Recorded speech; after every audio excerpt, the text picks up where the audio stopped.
What up? This is Rama Screen, and in the anticipation of Dara of Jasenovac, which is Serbia's official Oscar submission for Best International Feature, and the film will open in select theaters February 5. I'm here talking with the director of this film, Predrag Antonijevic, or Gaga. How are you, sir? Very good. Thanks for having me. Thank you for taking the time. Holocaust movies are generally an ambitious project, lots of extras, massive production design, and a heartbreaking, emotionally devastating storyline, which requires tough scenes to shoot. So tell me, why did you decide to take this on, and what were the challenges that you went through in the making of this film? Actually, just you basically answered them in your question. It is definitely very, very challenging because not only that you are dealing with recreation of a past time, and that kind of a is a question of costumes and production design, but also you are dealing with pretty much the most extreme situations that human nature, human being can find himself or herself in. And that's basically the most difficult part of telling the story like this, because it's always a very, very gruesome story with people being killed, people suffering, families being destroyed. And then if you do not show those scenes, you're not going to be true to the subject matter. But if you show them, how you show them that you don't lose your audience, they cannot be unbearable to watch.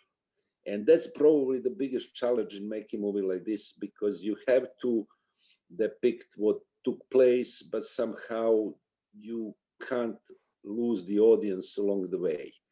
And that's why Michael Berenbaum and I, who was executive producer, opted to tell everything to the kids' eyes, because that allows us to kind of get into the scene and reality of the scenes, but also to be able to back off and get into the eyes of a little girl who was observing what's taking place, which means we did not have to stay with the bloodletting all the time. And I think this approach was a good one. And movie, yes, it's difficult to watch, but at the same time, I did not notice that, I was losing people while they were watching the movie. They stayed with it. And that's probably something I could only hope for. And I think we did achieve that. Most people are aware of the atrocities of Nazi Germany, but most people probably have not heard of Jasenovac or the atrocities of Ustashi. Why did it take so long, or why did it take until now for this particular movie to arrive? Why haven't there been any previous depictions of Jasenovac in previous years? The focus was on the big concentration camps in Poland and Eastern Europe, run by Germans, established by the Germans. This was the only concentration camp which was established and run by non-Germans. It was run by the Croatian government at the time, Ustashi government. Ustashis were Nazis, and they ran Croatia during the Second World War. It was a little kind of independent, quote unquote, but puppet fascist state, Hitler's puppet state, and they kind of tried to outdo their masters, and simply this camp was subject to, some books, some, historic studies, a few documentary movies, not even that many of documentary movies, but no features. And it's been a long time since simply people were wondering and hoping that there would be a feature made on that subject matter. And that was the challenge we took on. Why the story again about Holocaust? Because we always have to keep reminding ourselves that it's a human beings doing those horrible things to human beings. And they keep doing it.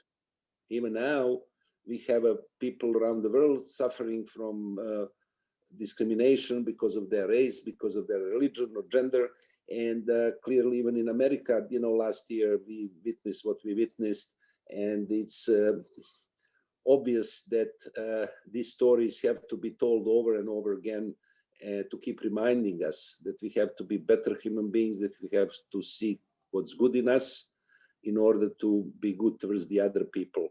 And that's why we actually made this movie. And I'm glad that this story about the Jasenovac concentration camps, because it was a chain of the camps, is finally told. It's the camp which is on the wall in Washington Holocaust Museum, just below Auschwitz. It's just simply that it was less known to the wider audience, more so to the historians and people who dealt with the Holocaust. But now is the time also for this story to be told, and I'm glad that it's out there. I wish only it was made a long time ago. Talk to me about the casting of the wonderful little girl, Biljana Kecic, who plays the lead character Dara. Was it an extensive audition to finally discover her? And why was she the perfect fit for Dara? How did you work with her to accomplish that? Basically, we did not want any kids who went to any kind of acting classes, acting schools, you know, because they would teach them over there to be good in the commercials, you know, and somehow I wanted the diamond in the rough. That's why we went around the villages and small towns in Bosnia, northern Bosnia, and we kind of had like around 1,500 people initially, kids, you Wow. know, the villages, you know, and then we narrowed down slowly, but somewhere along the way, Biljana Čekić showed up, and then all of a sudden her eyes and her ability, you know, to hold the scene, you know, even some scenes which had like 3 pages of dialogue, you know, I intentionally tested her with some even scenes which were written for the purpose of testing, which had more dialogue than what later would be in the movie, but she was able to hold the scene, you know, very well. But still, you know, the question was, we had other kids, you know, how to put those kids into the scenes which are so complex, difficult, and heartbreaking at the same time. Basically, they're part of the scene when they're, you know, killing somebody, or they're supposed to part with their parents or mother. And we kind of decided to bring a, you know, psychologist. We brought their teachers from their villages to be on the set all the time, and of course their parents.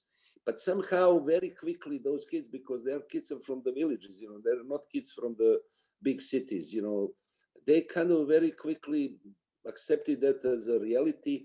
But I have to say, they are more, I felt almost more like coming from that time and the story takes place than nowadays, because we have a break on the set. We build them a rec room, you know, which was movable, that we can put it anywhere we wanted, and that they would like take a little breaks, you know, when necessary to relax. But they didn't even do it, you know, they would sit on the ground. There were no cell phones, they were not playing the games. Different kind of kids, and they impressed us all. And Biljana was just absolutely tremendous talent, you know. It's unbelievable that she was able to go through all these difficult scenes, and on a par with some, you know, very experienced actors we had in the movie. And very first day of shooting, you know, I was thinking, okay, she did fine when we had these tests, you know, but it was like small room, couple of people, you know. How will she do now? First day, 300 extras, 100 plus crew, and everything is on her shoulders, but she did fine, you know. And then we realized, you know, that this movie, I would probably stop shooting the movie had she not been first 2-3 days what she had proven to be, because I can't hang the story like this on the shoulders of a 10 years old. And if that didn't work and she did not deliver what she delivered, the movie, shooting this movie would be a waste of time. And she did so well. She did well, yeah. Remarkably well. So finally, I asked Dr. Michael Berenbaum this question yesterday, and I want to ask your opinion about this, because the reviews of this movie already went out this week, and Jay Weisberg from Variety criticized this film, called it anti-Croatia, anti-Catholic. What's your reaction to that? But I have to be, I'm very, very disappointed, because it's a non-review, essentially, with a couple of lines about the movie, but mostly about claiming that it's some sort of a Serbian propaganda, which is absolutely not. You know, it's not anti-Croatian, because, as you know, at the beginning of the movie, at the end of the movie, we clearly distinguish Croatian Nazis from Croatian people who are helping all these kids and, you know, taking care of them. And also is not anti-Catholic, because, you know, unfortunately, a number of Catholic priests and nuns as well did serve, you know, Ustaše regime, and some of these nuns were actually in this camps made for the kids when they were working on educating the kids in, to disinherit what they were, and that's definitely impossible to say that this movie is any kind of propaganda, because the gentleman, when he was writing this review, keeps saying that, yeah, it's true this, it's true that, that curved knife is true, and the Ustashi were doing this, and everything is true, but the movie is propaganda. If everything is true, and it is true, how the movie can be propaganda? I just simply think that it was a very kind of a political assault, which had very little to do with the actual film review. And from bottom of my heart, I would say this is never intended, and I would never make the movie to serve anybody's propaganda. And I think same applies for Michael Berenbaum, who actually is the man with a lot of experience and lot of knowledge about Holocaust. Neither he nor I would ever do anything like that. I just simply think there are some other motives. I don't know what the motives are for that type of non-review what the gentleman did. I agree. And I will recommend this film to everybody I know. Very powerful, powerful film. Gaga, thank you so much for talking to me, and congratulations, sir. Thank you, sir. Thanks for having me. Thank you.